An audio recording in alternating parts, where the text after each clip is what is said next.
paying multiple bills. We're going to walk through the process of paying multiple bills from the same supplier.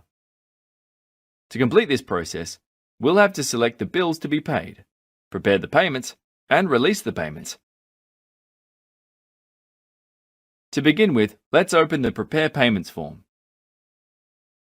Here, in the Summary area, verify the branch information added by default and specify the payment method and cash account.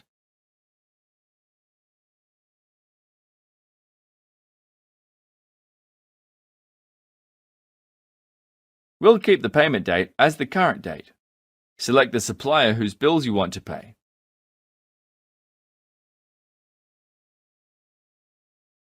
Make sure that Pay Date Within is unchecked. Doing so will display all bills due for the supplier. On the Documents to Apply tab, review the displayed bills and select the bills to be paid.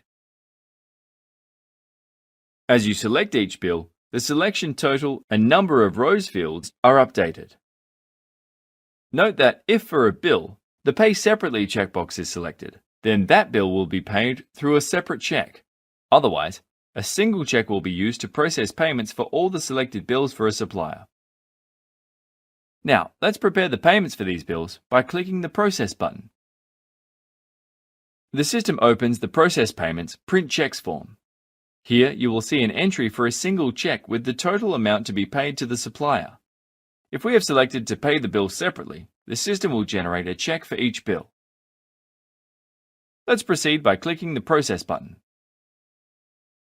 The system opens a separate browser tab showing the printable version of the check. For this demo, we don't need to print the check, so let's just close the browser. Back to the Release Payments form. It is now time to release the payments. So let's click the Process button again.